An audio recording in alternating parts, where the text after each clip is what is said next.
Si vous voyez qu'il y a un événement qui se prépare et que 2 mois avant, vous vous lancez sur Airbnb, je pense que vous risquez de ne pas avoir de réservation parce que vous n'aurez pas construit assez d'historique sur long terme. Et pour ce qui est du prix, ne soyez pas trop gourmand. Salut, c'est Julien.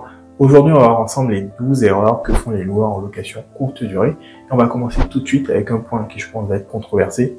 Pour moi, l'erreur numéro 1 que font les gens, c'est d'utiliser des boîtes à clés.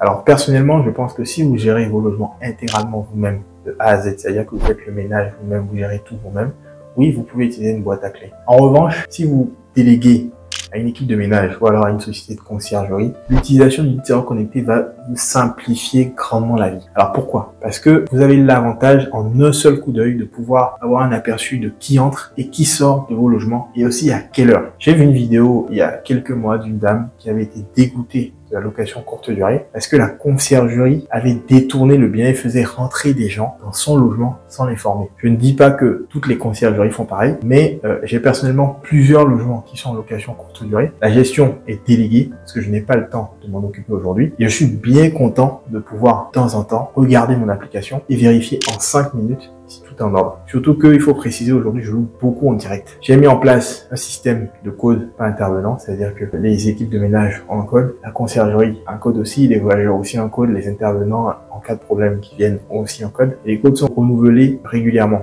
Alors ce n'est pas parfait parce que par exemple il faut changer les piles de la serrure connectée à peu près tous les 8 mois. À noter aussi qu'il peut y avoir des bugs. Donc, il faut veiller à bien choisir des équipements qui sont fiables. Par contre, si vous faites les choses correctement, vous avez forcément quelqu'un qui est à proximité, qui peut intervenir en cas de bug. Je vous mettrai en description les 2 éléments que j'utilise pour les entrées et les sorties de mes voyageurs. C'est le Ring et le SweetBot. Ce sont 2 appareils qui sont très fiables et que je recommande. L'erreur numéro 2 que je vois souvent les gens faire, c'est de vouloir faire un couple.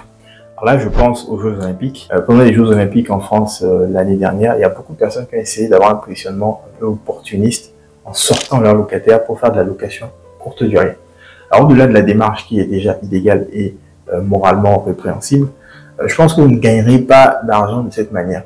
Pourquoi? Parce qu'il faut savoir que rien qu'en France, le nombre de biens sur Airbnb avait doublé en l'espace de quelques mois à l'approche des Jeux Olympiques.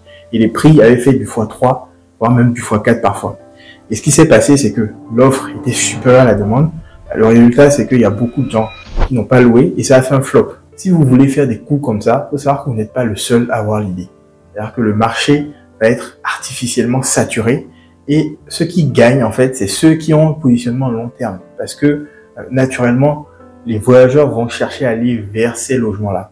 Je ne vous recommande pas cette approche que je trouve opportuniste si vous êtes investisseur parce que sur Airbnb, l'historique compte beaucoup. Les voyageurs non plus, ils ne sont pas idiots. C'est-à-dire qu'ils vont lire les avis. Ils vont voir le nombre de réservations que vous avez eues. Ils vont regarder aussi les dates des réservations, etc. Il y a tout plein de variables, il y a tout plein de paramètres qu'ils vont regarder. Si vous voyez qu'il y a un événement qui se prépare et que 2 mois avant, vous vous lancez sur Airbnb, je pense que vous risquez de ne pas avoir de réservation parce que vous n'aurez pas construit assez d'historique sur long terme. Et pour ce qui est du prix, ne soyez pas trop gourmand parce que en augmentant trop les prix, les voyageurs, ce qui se passe, c'est qu'ils vont s'attendre à des prestations qui vont être de très très haut niveau. Et ce niveau-là, vous ne serez pas capable de leur offrir. En tout cas, votre logement ne sera pas designé pour. Donc, le résultat, c'est qu'ils vont vous mettre de mauvais avis. Alors, moi, mes logements ont plutôt bien fonctionné pendant la période des Jeux Olympiques.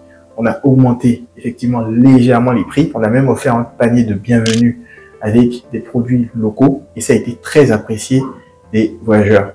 D'ailleurs, si vous appréciez la vidéo, je vous invite à mettre un like et à vous abonner pour ne pas rater les prochaines vidéos. La troisième erreur que je vois beaucoup de gens faire, c'est faire un achat coup de cœur pour faire de la location courte durée.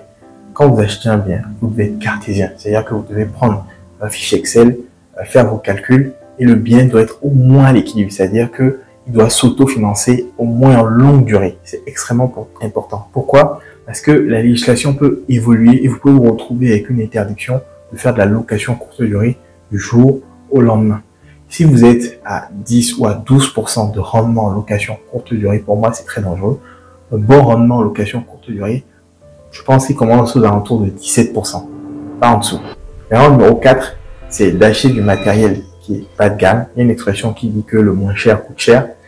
Si vous voulez économiser sur certains éléments, en fait, vous risquez de payer plus cher plus tard.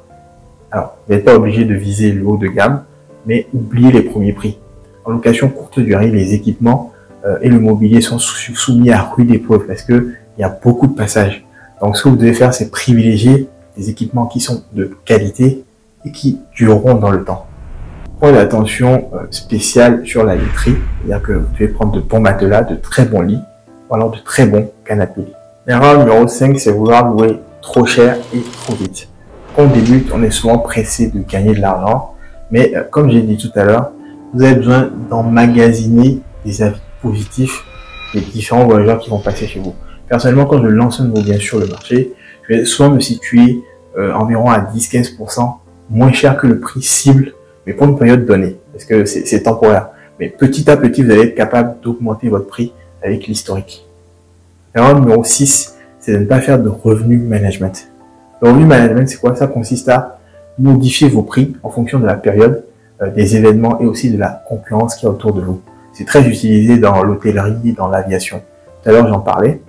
Mais je pense qu'il ne faut pas non plus dépasser certaines limites parce que votre logement a forcément une espèce de seuil au-delà duquel les gens auront l'impression qu'ils se font arnaquer.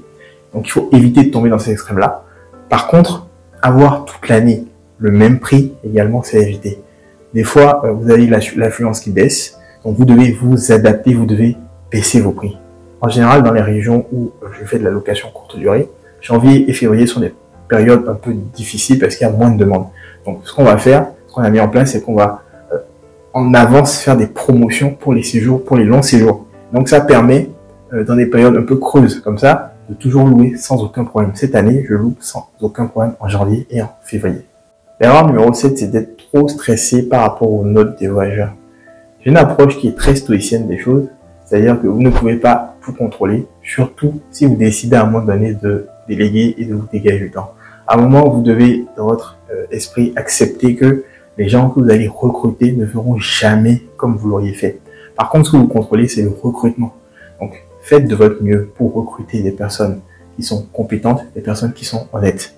Ce n'est pas simple, mais n'abandonnez pas la première difficulté.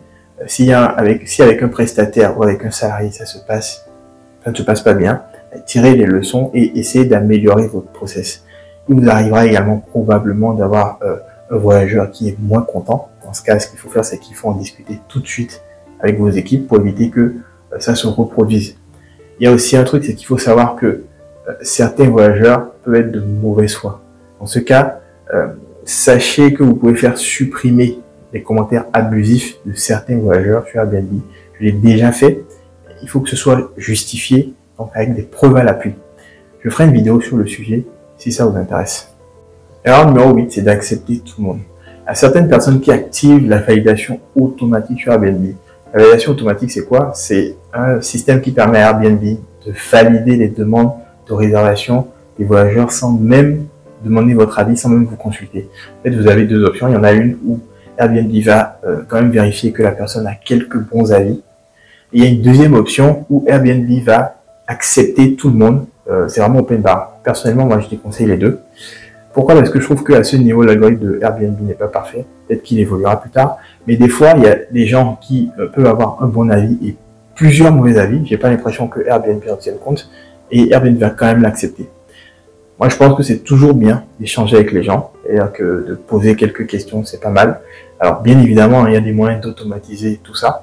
Mais pourquoi je dis ça? C'est que des fois, vous avez des super voyageurs qui n'ont pas d'avis, parce qu'ils démarrent sur la plateforme. Et à l'inverse, des voyageurs qui sont très étranges, qui ont déjà eu des avis même positifs. Il ne faut pas hésiter à poser quelques questions sur ce qu'ils viennent faire dans la ville, avec qui ils se déplacent, etc. En fait, le but, derrière ce que je vous dis, c'est vraiment de préserver votre logement, mais également de préserver la tranquillité de vos voisins pour ceux qui sont en copropriété.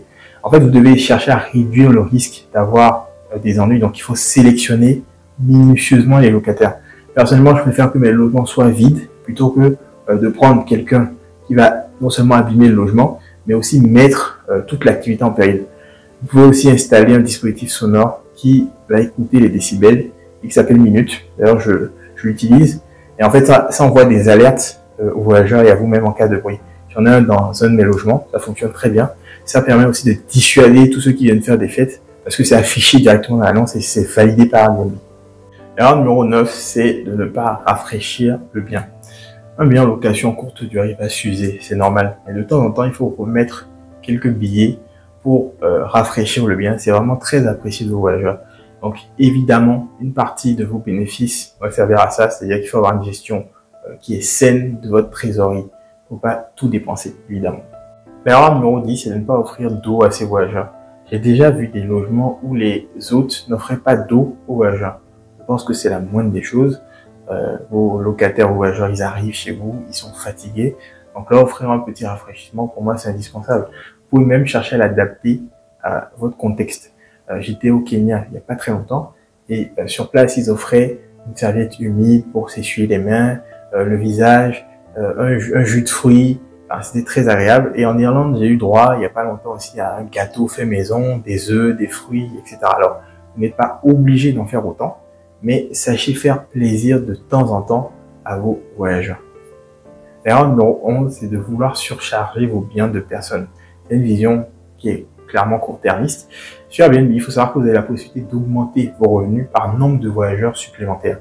Par exemple, si vous louez à 50 € la nuit pour une ou deux personnes, en fait, pour une troisième personne, vous pouvez rajouter 5 € pour la nuit, par exemple. Mais l'appât du gain ne doit pas se retourner contre vous. C'est-à-dire qu'il faut adapter le nombre de voyageurs à la surface de votre logement. Si par exemple, vous avez un studio de moins de 25 mètres carrés, limitez à 2 personnes pour que vos voyageurs soient à l'aise. Alors n'oubliez pas, vous offrez un service, peut-être même une expérience à vos voyageurs. Donc pensez toujours long terme et pas court terme. L'erreur numéro 12, c'est de ne pas avoir fait d'études de marché avant de se lancer. Dans des villes qui sont matures, vous avez la chance d'avoir des outils comme Airbnb.co. C'est un outil par exemple qui est capable sur la base de milliers d'annonces de vous estimer combien vous pouvez gagner par an et aussi le taux d'occupation de votre logement. La donnée, c'est clairement l'or noir du 21e siècle. En tout cas, c'est ce qu'on dit. On a la chance d'avoir des outils qui sont formidables à disposition, donc utilisez-les à bon escient. Voilà, c'est tout pour cette vidéo. Si elle vous a plu, n'oubliez pas de liker pour soutenir la chaîne, de vous abonner et à très vite dans une prochaine vidéo.